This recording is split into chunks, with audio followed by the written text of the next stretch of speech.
We're going to set the suspension on the 2012 Skidoo Renegade X package. I'm by no means a professional at this. I've just done a lot of research and I have enough tools to be dangerous. I don't have a full set of tools. I've lost a lot of them along the way. But hopefully you'll find this information useful. Let's get to it. You're looking at a 2012 Skidoo Renegade X. So this has the upgraded suspension on it from factory, spring order sled.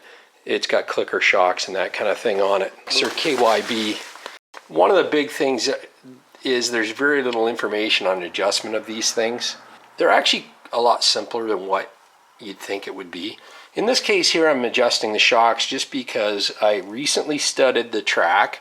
So it was the Ice Ripper track that we actually added studs to, which you'll see a video on that. And I've also added shaper bar carbides, so they give you a little bit extra bite. But what I'm finding with this machine is that the steering is really heavy. So it's not the front suspension per se, as more it's the rear suspension, and I'll show you what I mean in a second. But I just want to just check the front suspension here, just to make sure the sag and everything's right before I go messing with anything else. And to do that, one thing you want to check right out of the box, because I remember when I bought this machine, the one clicker, there's about 20 positions on this clicker, and the one was at 14 and the other one was cranked right up to around 19. So that's not going to ride very good. I had actually set those to about halfway, a little better than half. I think they're on 12 right now, but they're really easy to spin and you can hear them click.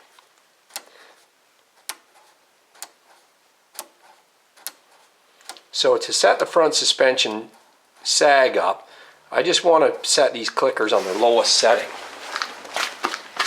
on each side.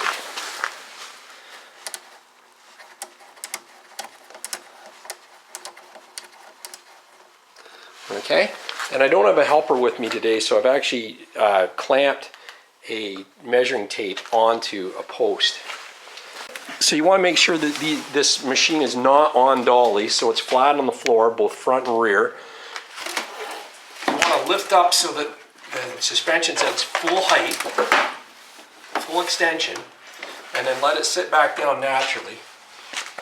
And what I've got here on the measuring tape on the front bumper is it's just sitting at about 1 foot. It looks like 1 foot 5 3/4 pretty much right there. And then what I'm going to do is I'm going to sit on it and just see how far down it goes with my weight on it. So now my weight's on it and I'm sitting at 1 foot 4 1/4. Okay, so again, that's with my clickers on their softest setting, and I think that's pretty good. I'm going to turn these clickers back up to where they were. And if you want, there's, like I said, there's 20 clicks here. There's 21 positions. So if you want to just set this up on the trail, you can set it to halfway and then just feel how the ride goes. If you feel it's on stutter bumps that it's not rebounding fast enough, just give her a couple more clicks tighter. Right is hard, you'll see there, and S is softer. 1, 2, 3, 4, 5, 6, 7, 8, 9, 10. I'm going to go up to 11 on that. I'll come over here and we'll do this one. 1, 2, 3, 4, 5, 6, 7, 8, 9, 10, 11. Okay, now what can be the cause of heavy steering? So that means it's hard to steer, and also in corners you'll find that the skis will bite too much. So you'll hear heavy steering, you also hear pushing turns, and that means that when you're actually going through a turn, it slides a little bit, so it takes a turn wider than what you want. The skis will actually skim across the ground sideways. So if you hear somebody say, my sled's pushing in the turns, that's what it means. That's more rear suspension, believe it or not, than front suspension. This is the SC5 suspension, so you'll see there's a couple components to it. There's the block, which I've set on 2. One is the thinnest, and then it goes 2, 3, 4. And what this does is tells a sled how much it'll allow it to come back before it stops and plants that track on the ground. So increasing this will actually give you more traction and push the skis down harder on the snow in acceleration. You'll find 1 or 2 is what most guys ride on. You'll see some guys like it a little bit stiffer and heavier, so they'll actually crank that up. But I'm happy where that is at 2. Just make sure they're both on the same side. And then you've got spring here, okay? And you've got a front shock up under there as well. And I've got a clicker right there. So I'm going to put my clicker here on the rear and do the same, put it down to soft as well. I'm going to do the same test just to see how much sag I've got when I sit on the sled. Because you want your rider weight to be compensated, and you adjust that by turning that front spring. That spring, the only job it does is ride height. The dampening is all in the cylinder that's underneath that spring, or this big shock here. So this is a pretty advanced suspension. I mean, it's no RMotion by any means, but back in the day, this was very, very state of the art. Let me see what I've got here for cranks. I don't even remember on this one. 1, 2, 3, 4, 5, 6, 7, 8. There we are. We're about 9 clicks back. So again, 20 positions on that one as well. I know that for a fact. So I was sitting at half or just under half. I'm going to go to the back. I'm going to move my little measuring apparatus here. The rule of thumb on the front suspension is pretty simple. The sag on that, if it's 2-inch, it'll give you a plusher ride. You might get, it's not nearly as stiff, and you might get a little bit of rollover in the corners, a little bit of tilting of the machine. 1 inch is more for aggressive riders, so the guys that like it to corner and handle really flat in the corners, they will set that sag up to be about 1 inch. But I didn't mind the front stiffness on this machine. It was more rear suspension that I'm keying in on right now. Okay, so let's take a look at this. I've got the measuring device at the back of the sled now. I'm going to actually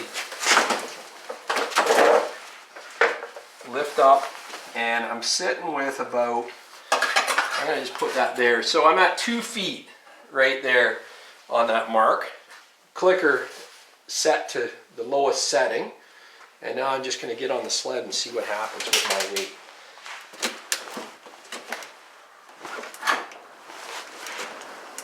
I've dropped down 1.5 inches on that one. And you can see it returned almost to normal. So that's pretty good. So I'm sitting at about 1.5 inch sag on both front and rear, which is perfect. And like I said, 1 inch sag would be more aggressive riders, which I think I am, and 2 inch would be more plush, you know, more conservative riders. I think I'm more along the lines of an aggressive rider. If I wanted to adjust the sag on it, this threaded collar is what you do. You just turn that collar, and if you tighten this spring up, if you compress this spring, it will decrease your sag and increase your ride height slightly. If you loosen the spring, you expand it, it will actually soften the ride and increase your sag. I'm going to leave it where it's at, but that's just so you know, and that goes the same front and rear. Pretty much every manual you see, everything say the rear suspension should be 1 to 2 inches. Okay, so I know I'm sitting pretty good with the setup. What's the next step? Why is this thing so heavy in the front end? Well, the next culprit with heavy front end is the limiter strap. The limiter strap is this little piece of belt material that you'll see right here, and it's got a bolt through it. Now some sleds do have 2 limiter straps, but most of the Skidoos have 1. And you'll see here what you go by is number of holes. I don't think you'll be able to see this very well, but I've got actually, the bolt is actually in the 3rd hole from the end. If you want to make any sled wheelie, you just remove that limiter strap totally. And what it does is it really lightens the front end, because it lets that skid front end drop down and it pivots the sled back. So when you hammer it, the front skis will come off the ground without even trying. You don't really want that because handling in the trails is going to be so poor. So you got to find a happy medium with this. So what I'm going to do is I'm actually going to just knock it back 1.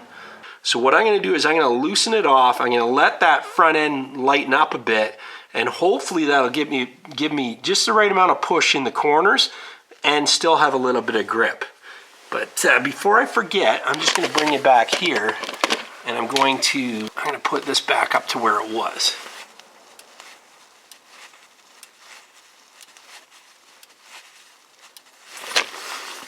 Okay, that's to 10.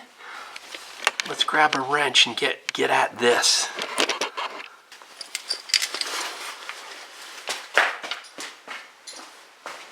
We're using a 13 mil wrench. 1/2 inch works as well. And a socket, 13 mil as well on the bottom.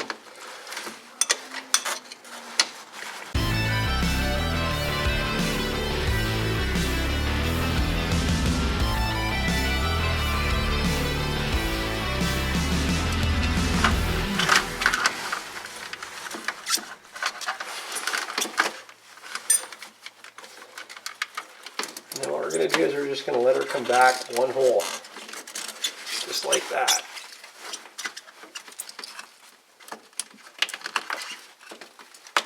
Feed that through like so.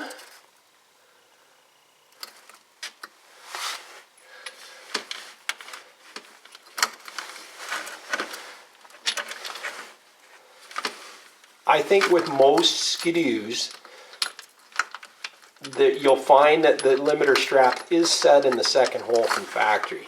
And like I said, they probably did that for the ice ripper track just to compensate for that when they put this thing together. Can't be sure, but that's my guess.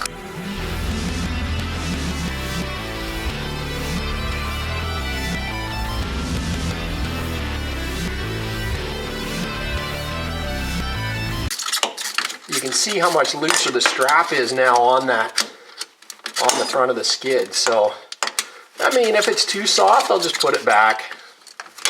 That's fine.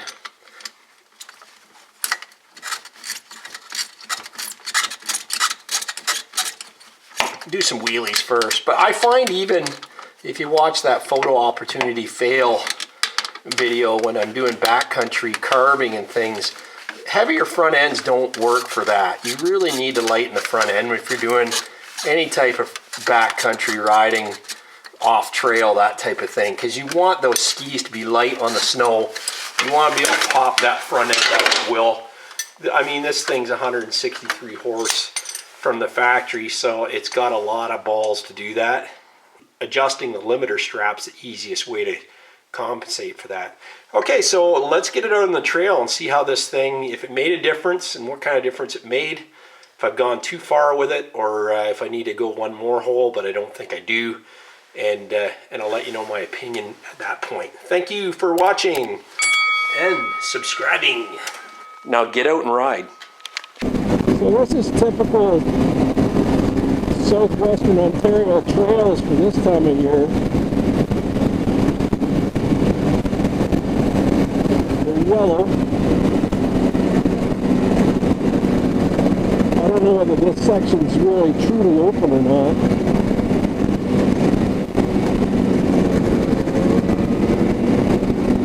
But I think I fixed the steering issue on this sled. It actually feels pretty good. can't wait to get into some better trails, but it doesn't feel as heavy as what it was. Yeah, the steering is great right now. That's all it needed.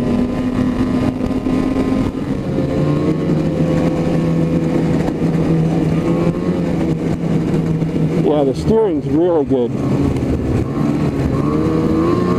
I don't know whether I'd want to go any lighter on it. She's just about perfect. I caught out a win. That was great. Yeah, because she's pretty light. There.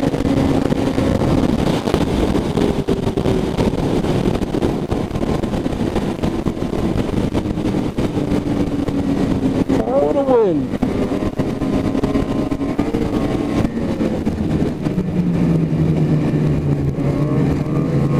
Well, that's way better. You used to have to fight those corners. It's got a right amount of bite. I'm going to sharpen my carbides this week and see what that does. And look at that old Omni. It's awesome. Like, I would have had to fight that corner. It just curves it now. Oh yeah.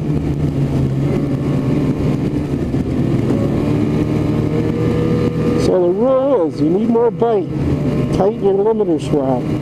If you want more push in the trails, a lighter front end, loosen that limiter strap.